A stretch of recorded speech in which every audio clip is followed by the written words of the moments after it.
On Newsmax TV, some networks have buried the election deep into their news shows. They have moved on, accepting that Joe Biden is the president-elect, even though that has not been determined through a vote of electors. We here at Newsmax TV have kept the elections and their suspect results very much top of mind.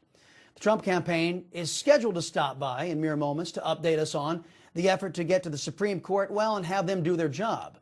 One of the 18 states signing onto the lawsuit against Michigan, Wisconsin, Georgia, and Pennsylvania for violating their own election laws is Arkansas.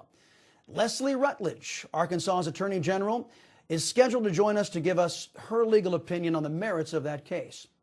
MSNBC is complaining that President Trump didn't get the vaccine out fast enough. Now, is that true or fair? We'll ask Trish Regan.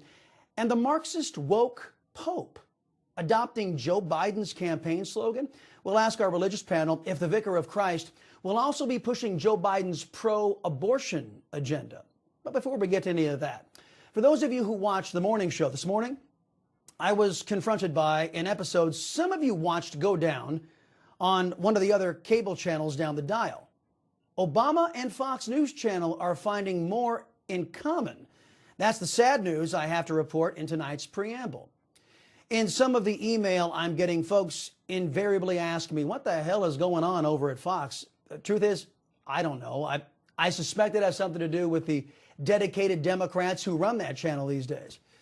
In all honesty, I thought we'd never be here. I thought we and Fox would be fighting side by side, against those folks trying to wash this wave of anti-American socialism that has swallowed the Democrat Socialist Party and the rest of the biased press. Well, it's not worked out that way. It's a bit discouraging. I'm not going to lie to you. Last night, Fox News Channel's Geraldo Rivera launched an attack on Rush Limbaugh, asserting his words were treasonous and reckless. I think talk of secession is treason.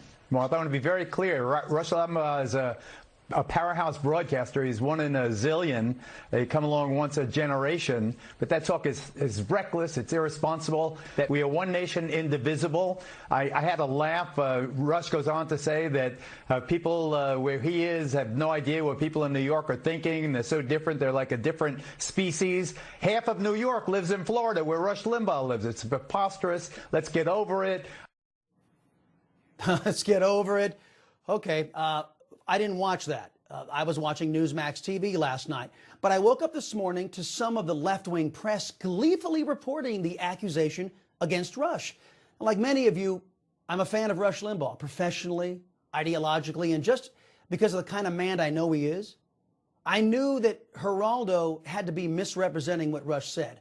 I never once believed that Rush Limbaugh could ever utter anything treasonous or reckless. So I did a little digging. Turns out I was right. The question that I got from Mr. Snerdley was, are we ever going to be able to win again? And I didn't know what he meant by that. And I said, I actually think, and I've referenced this, I've alluded to this a couple times, because I've seen others allude to this. And I've seen quite a few people allude to this. Over the course of the recent months, maybe 6 months, I said, I think we could be trending towards secession. Turns out I, and those of you who put your trust in Rush Limbaugh and not Fox News Channel's Geraldo Rivera, were right to trust Rush. Mr. Limbaugh was doing what he's always done. He imparted analysis of what he has been observing in the social and political currents in our land. He has built an impressive career by keeping his finger on the pulse of America better than anyone else in our society. He wasn't advocating secession. Never once did he support that idea. But through analysis, he determined that's where this country could be headed if things don't change. What I've seen, and what I think Rush is seeing too, there's a growing divide in our country. We can't agree what it means to be an American anymore. One side, the Socialist Democrats, they say that America means having your health care paid for by somebody else, getting money for sitting on your rear end and doing nothing. They believe in a weak military. They believe in giving illegal aliens the vote and taxpayer-funded benefits. They believe in climate agreements that disadvantage the United States but allow the #1 CO2 emitter, China, to ignore any restrictions. They believe in open borders. They believe in an all-powerful centralized government staffed with representatives that don't represent, and an ever-expanding unconstitutional fourth branch of government staffed with unelected bureaucrats who have, well, a decidedly anti-American agenda. They believe in a massive and unaccountable federal leviathan that is a serial waster of taxpayers' dollars. And they are willing to jack up your taxes to any level to ensure the dominance of government over your life. They believe in doing China's bidding, so long as they and their families get paid off. They believe in riots, looting, arson, and violence to achieve their Marxist political goals. They think that defunding the police and disarming law-abiding citizens are correct courses of action. In fact, one of their high-profile influencers has teamed up with the left-wing owners of Ben & Jerry's ice cream in an effort to, quote, abolish our police. That's Colin Kaepernick. Then there's the rest of us. We believe in a limited constitutional government.